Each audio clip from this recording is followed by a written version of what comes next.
Assalamualaikum warahmatullahi wabarakatuh. Perkenalkan, nama saya Gilang Rika Trengginas, NPM 242303105. Saya adalah mahasiswa MPIPS Universitas Lampung tahun 2024. Pada video kali ini, saya akan menjelaskan mengenai analisis hasil uji coba instrumen putih soal pilihan ganda untuk memenuhi tugas mata kuliah asesmen pendidikan IPS.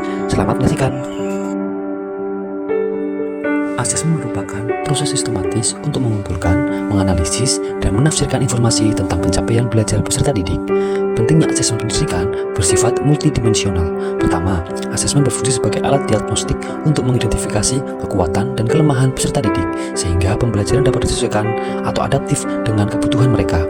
Kedua, hasil asesmen memberikan umpan balik atau feedback yang sangat berharga, baik bagi guru untuk memperbaiki metode mengajar maupun bagi peserta didik untuk memahami kemajuan dan area yang perlu ditingkatkan. Ketiga, asesmen menjadi dasar akuntabilitas, menunjukkan sejauh mana lembaga pendidikan berhasil menjalankan tugasnya. Tujuan evaluasi penilaian. Evaluasi penilaian ini memiliki beberapa tujuan yang nantinya dapat dijadikan bahan evaluasi dalam penyusunan soal pada pembelajaran sebenarnya di kelas. Berikut ini beberapa terdapat tujuan dari evaluasi atau penilaian pembelajaran ini. Antara lain, yang pertama, menguji kejelasan butir untuk memastikan pertanyaan atau perintah dalam instrumen soal sehingga mudah dipahami dan tidak ambigu oleh siswa. Lalu yang kedua, mengevaluasi keandalan atau reliabilitas untuk menguji apakah instrumen memberikan hasil yang konsisten dan stabil jika diulang pada kondisi yang serupa. Lalu yang ketiga, memeriksa validitas untuk menilai apakah instrumen benar-benar mengukur aspek atau kemampuan yang dimaksudkan sesuai dengan CP dan ATP mata pelajaran IPS. Yang keempat, mengestimasi tingkat kesulitan dan daya beda untuk menghitung beberapa sulit butir soal dan seberapa baik butir soal tersebut untuk membedakan siswa berkemampuan tinggi dan juga siswa berkemampuan rendah. Lalu yang kelima, menilai kesesuaian waktu untuk mengevaluasi apakah alokasi waktu yang diberikan untuk menyelesaikan soal penilaian ini cukup, terlalu singkat, atau terlalu lama. Lalu yang keenam, mengidentifikasi masalah teknis dan prosedural untuk mendeteksi kendala teknis, kesalahan petunjuk, atau masalah dalam prosedur pelaksanaan sebelum digunakan pada pembelajaran yang sebenarnya. Lalu yang ketujuh adalah mengumpulkan umpan balik untuk mendapatkan masukan dari siswa sebagai bagian dari evaluasi pembelajaran. Evaluasi pembelajaran ini dilaksanakan di kelas 9C dengan jumlah siswa sebanyak 25 siswa. Soal IPS yang dilaksanakan ini berbentuk pilihan ganda berjumlah 20 soal dengan cakupan materi IPS dari kelas 7, kelas 8, dan juga kelas 9. Latihan soal ini dapat dijadikan sebagai latihan soal untuk persiapan ujian akhir sekolah nanti bagi siswa di kelas 9. Pelaksanaan kegiatan uji coba ini dilaksanakan pada hari Kamis tanggal 22 Mei tahun 2025. Tempat penilaiannya yaitu kelas 9C di SMP Negeri 17 Tulang Bawang Barat. Jumlah siswa yang ada adalah 25 siswa. Jumlah soal 20 soal pilihan ganda. Waktu pengerjaannya diawali dari pukul 08.30 sampai 09.30 waktu Indonesia Barat, sekitar 60 menit. Media pengerjaan soalnya, siswa menerima soal dengan mengejarkan soal di lembar jawab kertas yang telah disediakan. Jadi nanti siswa akan dibagikan lembar soal dan lembar jawab pada masing-masing siswa. Untuk mengukur hasil evaluasi pembelajaran ini, saya menggunakan aplikasi Anates pilihan ganda untuk mempermudah saya menganalisis validitas soal, reliabilitas, daya pembeda, tingkat kesukaran, korelasi soal, dan tentunya disesuaikan dengan hasil skor penilaian dari siswa. Data dari hasil evaluasi pembelajaran yang pertama saya dapatkan adalah skor penilaian. Skor penilaian asesmen pembelajaran adalah angka atau nilai yang diberikan untuk menunjukkan tingkat pencapaian peserta didik terhadap tujuan pembelajaran yang telah ditentukan. Skor ini diperoleh dari hasil evaluasi dari berbagai bentuk asesmen. Pada permasalahan kali ini, soal yang diberikan adalah soal berjumlah 20 pilihan ganda. Nah, untuk mengukur poin atau nilai skor yang didapatkan siswa yaitu jumlah benar dikalikan 5 poin. Artinya satu nomor soal bernilai 5 poin. Jadi apabila siswa dapat mengerjakan 20 soal, maka mendapatkan nilai maksimalnya yaitu 100. Dari tabel tersebut terdapat 25 siswa dengan keterangan benar, salah, kosong, skor asli, dan juga skor bobot. Jadi pada nilai benar pada masing-masing siswa itu setelah dikalikan 5 nanti akan muncul nilai yaitu di skor bobot. Nah, selanjutnya pada kriteria penilaian untuk siswa yang mendapatkan nilai atau bobot kurang dari 45 itu masuk kategori E, yaitu tidak baik. Untuk nilai 45-59 masuk ke dalam kategori D, yaitu kurang baik. Lalu untuk nilai 60-69 masuk kategori C atau cukup. Untuk siswa dengan nilai 70-79 masuk kategori B, yaitu baik. Sedangkan siswa yang mendapatkan nilai 80-100 masuk ke dalam kategori A, yaitu keterangannya sangat baik. Berdasarkan kriteria penilaian di atas, maka siswa yang mendapatkan nilai dengan kategori sangat baik berjumlah 3 orang. Tidak ada siswa yang masuk kategori baik. Kategori cukup sebanyak 3 orang, kategori kurang baik berjumlah 11 orang, dan kategori tidak baik sebanyak 8 orang. Nilai rata-rata siswa dari penilaian ini adalah 50, dengan nilai mediannya adalah skor 50 poin juga. Data yang kedua adalah reliabilitas soal. Untuk mengukur reliabilitas soal dalam asesmen pembelajaran itu penting dilakukan karena untuk memastikan bahwa soal-soal yang digunakan mampu memberikan hasil penilaian yang konsisten dan dapat dipercaya.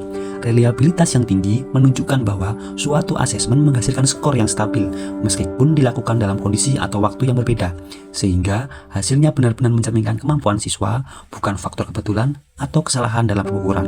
Dengan demikian, pengukuran reliabilitas soal membantu guru untuk menyusun instrumen asesmen yang adil, akurat, dan efektif dalam menilai pencapaian belajar siswa. Berdasarkan menggunakan aplikasi Anates, didapatkan nilai reliabilitas soal yang tadi dibuat sebesar 0,76. Apabila kita melihat dari tabel kriteria reliabilitas butir soal, maka nilai tersebut masuk ke dalam kategori derajat reliabilitas tinggi, yaitu koefisien reliabilitasnya antara 0,70 hingga 0,90. Berdasarkan data dari aplikasi Anates, besaran reliabilitas soal menunjukkan angka 0,76, yang artinya masuk dalam kategori tinggi. Sedangkan nilai rata-ratanya, siswa mampu menjawab dengan jumlah soal 9,92. Apabila dikalikan 5 poin, maka jumlah total poinnya adalah 49,6 dan dibulatkan menjadi 50. Jadi soal sudah cukup baik tingkat reliabilitasnya. Mungkin perlu disempurnakan lagi agar hasilnya nanti jauh lebih valid. Selanjutnya yang ketiga adalah daya pembeda soal. Daya pembeda soal ini digunakan untuk mengevaluasi sejauh mana suatu butir soal mampu membedakan antara peserta didik yang memiliki kemampuan tinggi atau kelompok atas dengan peserta didik yang memiliki kemampuan rendah atau kelompok bawah berdasarkan kriteria tertentu, misalnya skor total tes. Pengukuran ini dilakukan dengan menganalisis proporsi jawaban benar pada masing-masing kelompok. Soal dikatakan memiliki daya pembeda yang baik jika kelompok atas lebih banyak menjawab benar dibandingkan kelompok bawah. Angka yang menunjukkan besarnya daya pembeda disebut indeks diskriminasi atau D. Indeks diskriminasi butir soal uraian dapat dihitung dengan rumus perbandingan antara selisih min kelompok atas dan juga min kelompok bawah dengan skor maksimal tiap butir soal. Berdasarkan hasil di tabel tersebut, apabila kita melihat contoh soal nomor 2 dengan indeks DP 28,57, berarti dalam kategori daya pembeda soal masuk ke dalam kategori cukup. Sedangkan kita ambil contoh lain di soal nomor 4 dan soal nomor 5. Di situ indeks DP-nya adalah 71,43% dan juga 85,71%. Dengan nilai indeks DP tersebut, apabila kita melihat di kriteria, maka masuk ke kategori baik sekali. Jadi kita bisa melihat dari analisis Anates, kita bisa melihat indeks DP itu untuk melihat ya di tabel tersebut apakah masuk kategori tidak ada daya pembedanya, atau lemah, cukup, baik ataupun baik sekali. Dari tabel tersebut dapat disimpulkan jumlah soal yang masuk kategori baik sekali itu berjumlah 3 soal, kategori baik berjumlah 7 soal, kategori cukup berjumlah 4 soal, sedangkan ada 6 soal yang rendah daya pembedanya. Secara keseluruhan, daya pembeda butir soal ini cukup valid untuk dijadikan evaluasi pembelajaran. Data selanjutnya adalah tingkat kesukaran soal.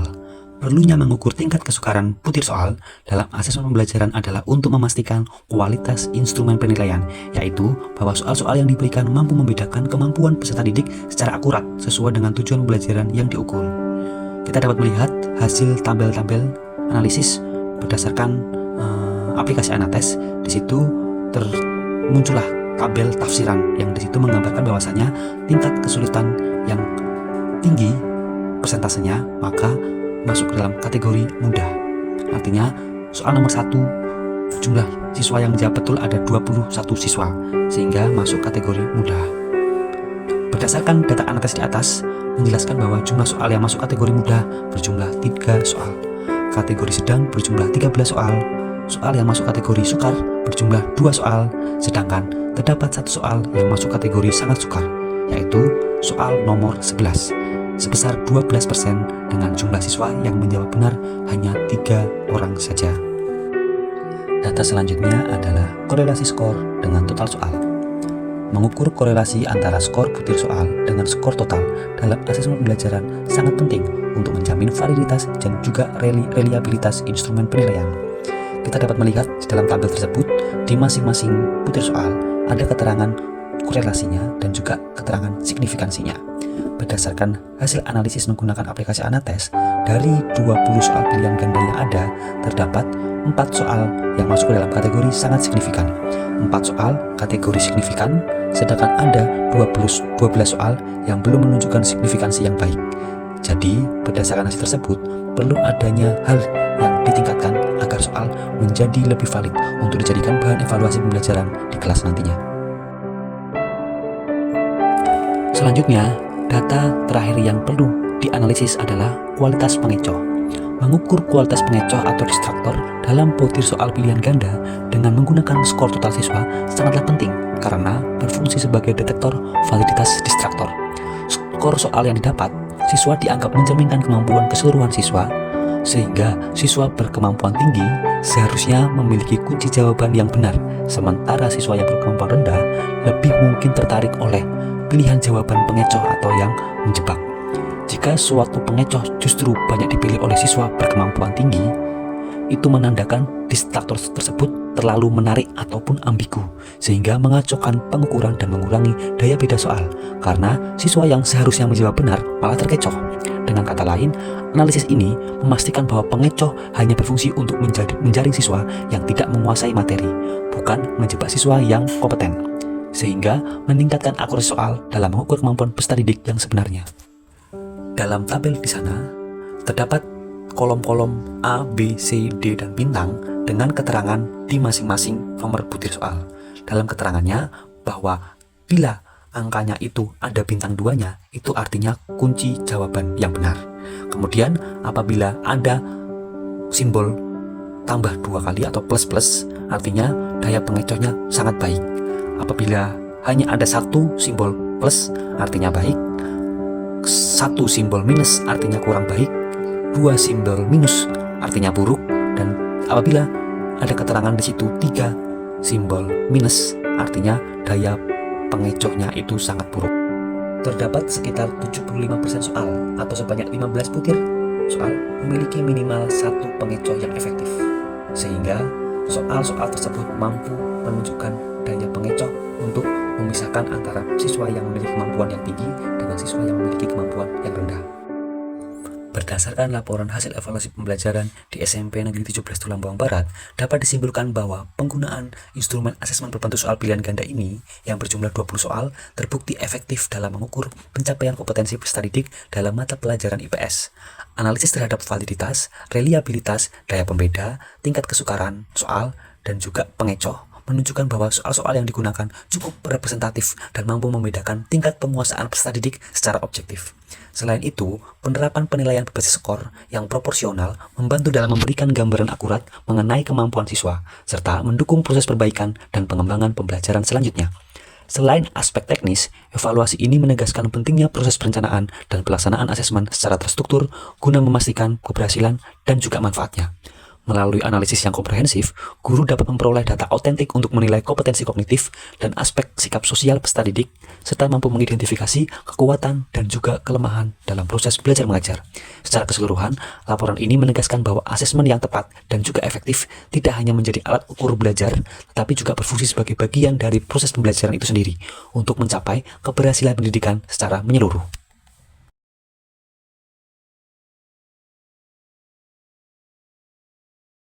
Oke, assalamualaikum warahmatullahi wabarakatuh. Oke, hari ini seperti yang Pak Gilang kemarin belum sampaikan bahwa hari ini kita akan ulangan harian mata pelajaran IPS. Sudah siap semuanya? Silakan dari belakang ya.